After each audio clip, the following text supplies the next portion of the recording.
En los videos anteriores, nos pusimos en la piel de un cruzado y un legionario romano. Entonces, ¿por qué no viajar al este, la cuna de la pólvora, el bushido y el anime? Hoy no habrá disputas europeas. Viviremos un día en la vida de un samurái japonés y, de paso, desmentiremos algunos estereotipos, aprenderemos sobre su vida y, por supuesto, analizaremos la película 47 Ronin con Keanu Reeves. Les presentamos a nuestro samurái, Xiang Zi. Estamos en el año 1610, y Shinji es uno de los aproximadamente 400.000 samuráis de esa época. Sirve a su daimyo cerca del castillo His, que se encuentra en la prefectura de Iga.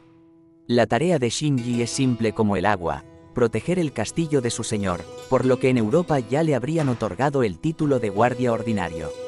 Pero estamos en Japón, y aquí Xiang Zi es un samurái, aunque pertenece a la casta más baja. Un poco más arriba está el daimyo, también un samurái, pero que gobierna tanto el castillo como la pequeña ciudad cercana. El daimyo tiene a su disposición entre 100 y unos pocos miles de samuráis como Xiang Zi. A su vez, el daimyo, al igual que cientos de otros como él, obedece sin reservas al shogun, el principal samurái y gobernante de Japón. En este momento, este cargo lo ocupa el legendario Ieyasu Tokugawa, quien puso fin a las guerras feudales y consolidó todo el poder en sus manos. Había también muchas clases intermedias, como los portaestandartes, vasallos y otros, pero no entraremos en detalles y tomaremos como ejemplo un esquema simplificado. Shinji lleva una armadura ligera y un arco, ya que, contrariamente a la creencia popular, no todos los samuráis vestían armadura de placas y portaban dos espadas. Esto era cosa de los espadachines, pero había tanto arqueros comunes como a caballo, junto con la infantería. El arte del tiro con arco samurái sigue vivo en Japón, y se celebran numerosos torneos. Se llama Kyudo y, hasta el siglo XVI, estaba por encima de la habilidad con la espada. Pero, por supuesto, Shinji también tiene una katana tradicional. De hecho, tiene dos, ya que los samuráis como clase privilegiada llevaban dos espadas. Junto con la katana, había un pequeño cuchillo llamado wakizashi, que solía llevarse en el cinturón. Incluso cuando el shogun Tokugawa prohibió el porte público de armas, los samuráis podían seguir llevando sus dos espadas donde quisieran. Como ya habrán notado, todo el poder estaba concentrado en manos de los samuráis. Y si les parece que eran la casta dominante en Japón en aquellos tiempos, están en lo correcto. Oficialmente, el gobernante Tokugawa dividió el país en 4 clases: samuráis, campesinos, artesanos y comerciantes. Pero en ese mismo decreto se especificaba claramente el papel exclusivo de los samuráis, que estaban por encima de los demás. La principal manifestación de este estatus era el llamado derecho a matar y marcharse. Cualquier samurái, desde el shogun hasta nuestro guardia Xiang Zi, tenía el derecho de ejecutar a cualquier persona de otra clase que no le mostrara el debido respeto. Un samurái, ofendido por cualquier cosa, podía matar a una persona en el acto y sin juicio alguno. La diferencia clave, sin embargo, es que cualquier japonés que ostentaba el título de samurái era un verdadero guerrero. Tanto el shogun como nuestro Xiang Zi fueron educados de la misma manera. Desde su infancia, les contaban leyendas sobre samuráis, les inculcaban la indiferencia budista ante la muerte y los adoctrinaban en un verdadero culto al coraje, la valentía y la obediencia incondicional a su señor. En el pasado, antes de que los samuráis se convirtieran en una casta separada, en realidad eran feudales. Vivía un señor adinerado que gobernaba a 1000 campesinos en su finca, pero este mismo señor, ante la primera llamada de su amo, se ponía la armadura, olvidaba su autoridad y marchaba a la batalla. ¿No les recuerda un poco a la Europa medieval con sus vasallos? Por supuesto, un plebeyo no podía convertirse en samurái. Para obtener el título, era necesario no solo nacer en una familia perteneciente a la clase samurái, sino también superar duras pruebas. Por ejemplo, el padre de nuestro Shinji, en su momento, le ordenó pasar varias noches en un cementerio para fortalecer su valentía y espíritu, y además, lo llevaba a ejecuciones públicas y a inspeccionar cabezas decapitadas de criminales por la noche. Este era un paso obligatorio. El joven samurái tenía que dejar su marca en las cabezas para demostrar que estuvo allí y completó su formación. A Shinji, como a miles de futuros samuráis, lo privaban de comida, lo hacían caminar descalzo sobre la nieve y trabajar sin dormir durante días. Se creía que esto fortalecía el espíritu y fomentaba la humildad.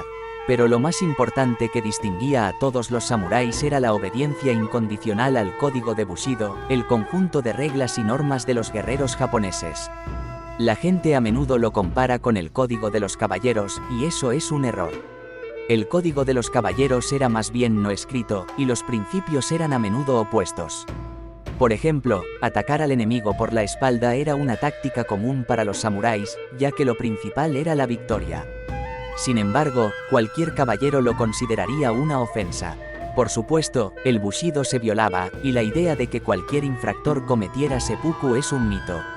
Si fuera cierto, los samuráis habrían desaparecido rápidamente como clase. Las ejecuciones rituales eran raras, y con mayor frecuencia, el samurái simplemente perdía el respeto. Nuestro Shinji es un buen chico y no ha violado el código. Pero, ¿significa eso que está a salvo de un posible suicidio? Según el código, la vida de Shinji pertenecía al daimyo, un samurái de rango superior, y si lo mataban y no había órdenes del shogun o de un samurái de rango superior, todos los samuráis del daimyo realizaban el ritual de suicidio llamado Hunshi. Sin embargo, estos casos eran raros. El daimyo moría solo en batalla junto a su ejército, por lo que Shinji estaba bastante seguro de que no tendría que quitarse la vida inesperadamente. Pero, ¿de qué vive Shinji? Aquí vienen las malas noticias. No tiene sentido calcular cuántos sacos de arroz podía comprar Shinji con su salario, ya que su pago era en arroz. Aunque en la época había monedas de oro y plata, la mayor parte de los salarios, impuestos y pagos se realizaban en arroz. En algunas provincias aceptaban ciertos tipos de dinero, en otras no, por lo que el arroz era una especie de moneda. La principal unidad de medida, llamada koku, indicaba la cantidad de arroz que una persona podía consumir en un año. Un koku, por ejemplo, pesaba 150 kilogramos o 400 gramos de arroz por día, no mucho, ¿verdad? Pero esta medida sigue vigente en Japón incluso hoy en día. Claro, ahora equivale a 180 litros. Pero no todo era tan malo. Nuestro Shinji, como un simple guerrero Ashigaru, recibía entre 20 y 30 koku al año. Los ingresos de su daimyo podían llegar a 1 millón de koku al año, y los samuráis más afortunados que trabajaban en la administración del daimyo recibían alrededor de 100 koku. Tomemos la moneda más popular que emitía la casa principal de Tokugawa. Se llamaba oban, y en el año 1600, un oban equivalía a unos 30 a 40 koku. Así que, redondeando, Shinji ganaba un oban al año. Por cierto, muchos de nosotros estamos familiarizados con el oban. Precisamente una referencia a él se encuentra en la cabeza de Meowth, el Pokémon del legendario anime. El verdadero oban tenía precisamente esa forma. Shinji tiene uno, que equivale a 10 kabans y algunas monedas más pequeñas. Afortunadamente, ha llegado hasta nosotros un documento que enumera los precios de esa época, en ryo. Recordemos que Shinji posee 10 ryo al año, o aproximadamente 8 décimas de ryo al mes. Veamos qué se podía comprar con un ryo. La lista es sorprendente. Son 750 visitas al baño, 214 visitas a la peluquería, 158 sandías, 278 libros, 30 noches en un hotel o 43 litros de jugo. Además, un ryo son 1500 dangos en un pincho, 140 kilos de carne o 250 entradas al teatro. Incluso si nos equivocamos, y Shinji en realidad ganaba la mitad, aún podría comprar 150 pares de sandalias al mes. En general, esto tiene sentido, ya que, aunque nuestro chico está en un rango bajo, sigue siendo un samurái, y se esperaba que entrenara al menos 4 horas al día, manteniéndose siempre bien peinado, cuidado y con buen aroma. El Bushido estipula que un samurái debe ser un ejemplo para todos, por lo que Shinji gastaba bastante en su apariencia. Si todo parece tan bueno, ¿de dónde vienen los Ronin del famoso filme con Keanu Reeves? En realidad, ya lo mencionamos, literalmente, Ronin significa samurái sin amo, lo que contradice la esencia misma del Bushido. Alguien se convertía en Ronin por diferentes razones. Su amo podía haber sido asesinado, alguien podía haber quebrado y no tener cómo pagar, o alguien simplemente podía haber rechazado a su señor y volverse libre.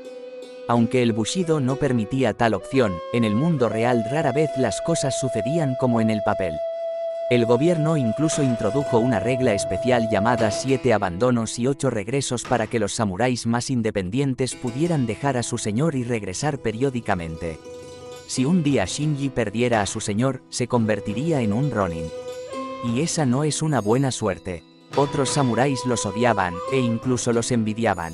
Los ronin siempre eran perseguidos y se inventaban historias sobre ellos, retratándolos como caníbales.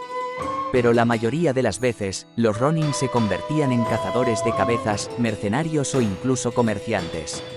Nada impedía que los ronin se dedicaran a los negocios, aunque la mayoría de ellos prefería no abandonar el camino del samurái. De esto trata la película 47 Ronin, basada en una historia real. En el año 1701, el daimyo Asano fue condenado a cometer seppuku por atacar al samurái Kira, un cercano al shogun. Como resultado, 47 subordinados del daimyo, samuráis como nuestro Shinji, inesperadamente se convirtieron en ronin. La situación fue inusual, y sería absurdo pedirles a los ronin que cometieran suicidio ritual, por lo que los dejaron en paz. Los recién convertidos ronin, en cambio, se purificaron y decidieron llevar a cabo una venganza ritual ilegal por su señor. Los ronin hicieron que Kira bajara la guardia, fingiendo que se habían entregado al alcohol, se habían casado y estaban disfrutando de la vida como ronin. Sin embargo, en realidad, planearon una venganza que llevaron a cabo con éxito en el año 1703. Finalmente, el shogun se enfrentó a una situación difícil. Por un lado, los ronin habían matado a uno de sus allegados, lo que merecía la pena de muerte, pero por otro lado, habían seguido el código del Bushido hasta el final, lo que les ganó la admiración del pueblo. En última instancia, el shogun permitió a los ronin realizar un suicidio ritual, dejando vivos solo al más joven. Pero la suerte de la mayoría de los samuráis no fue tan romántica. Estallaban guerras feudales, las aldeas eran atacadas por ronin descontrolados, y los vecinos, como los chinos y coreanos, ocasionalmente causaban problemas. Con frecuencia, un samurái moría en la batalla, lo que se consideraba un honor para él. Sin embargo, el porcentaje de muertes no era tan alto, ya que, como ya mencionamos, cada samurái estaba bien preparado para cualquier desafío y continuaba entrenando sin importar su posición.